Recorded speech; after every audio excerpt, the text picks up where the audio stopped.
কারো চোখের কর্নিয়া বিদ্ধ হয়েছে শটগানের গুলিতে, কারো পা চলে গেছে। জীবন যেন তাদের কাছে একটা অভিশাপ হয়ে নেমে এসেছে। আমাদের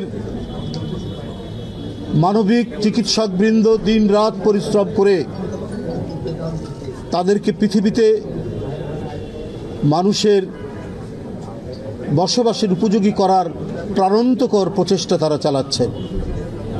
আজকে মিডিয়ার ভাইরা যারা আমাদের সাথে সাথে ভিতরে ঢুকেছেন, তারা দেখেছেন কি ডিস্টর্টেড ডিফর্মিটি চেহারার মধ্যে, শরীরের মধ্যে শেখ হাসিনা এঁকে দিয়েছেন।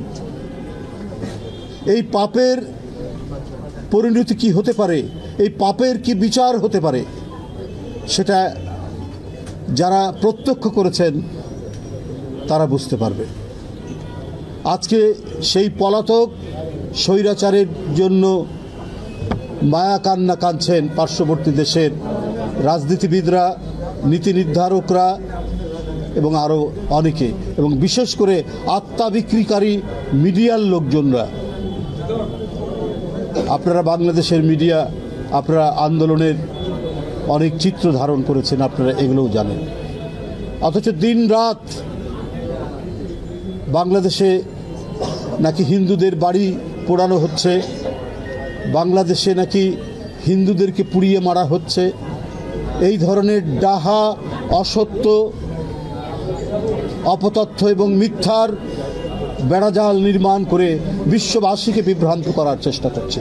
কিন্তু প্রযুক্তির এই যুগে তারা সফল হতে পারছে না বিদায় এখন হিংসা প্রতিহিংসার জ্বালায় প্রতিদিন অপপ্রচারের যে কথাগুলো আমরা জানতে পারছি, তাতে মনে হচ্ছে যে ভারত একটি গণতান্ত্রিক রাষ্ট্র বলে আমরা জানতাম, যে ভারত যেখানে সাংবিধানিক ধারাবাহিকতা রক্ষিত হয় বলে আমরা জানতাম, যে ভারতে অনেক জ্ঞানীগুণী মানুষের দেশ বলে আমরা জানতাম, সেই দেশটিকে এখন মনে হচ্ছে এখানে হিংস্র, ঘাতক এবং প্রচণ্ড রক্তপিপাসু মানুষরা সেখানে বাস করে।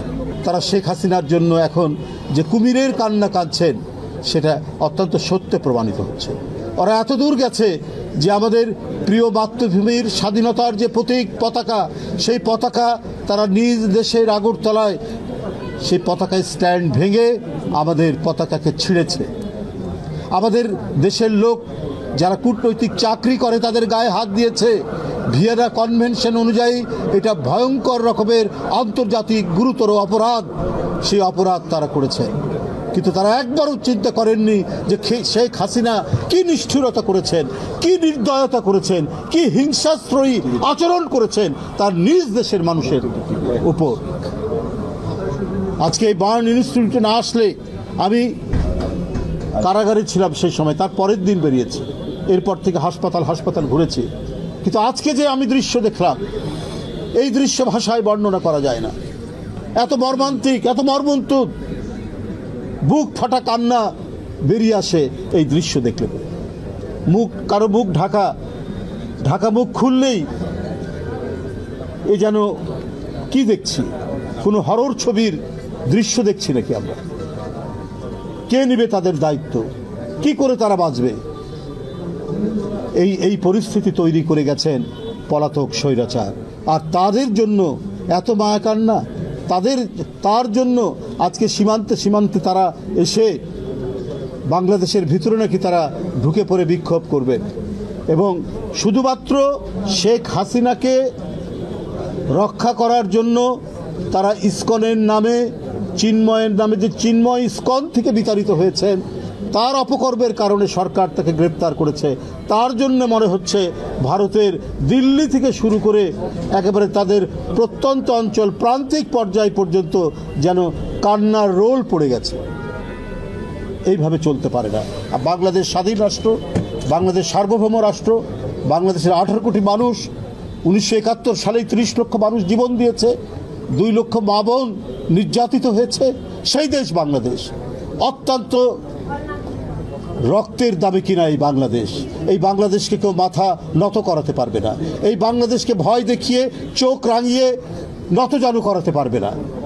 এখানে অপরাধীদের বিচার হবে, যারা আমার ভাইকে পঙ্গু করেছে, যারা আমার ভাইয়ের হাত কেটে নিয়েছে, যারা আমার ভাইয়ের মুখ উড়িয়ে দিয়েছে, তাদের বিচার বাংলাদেশে হবে।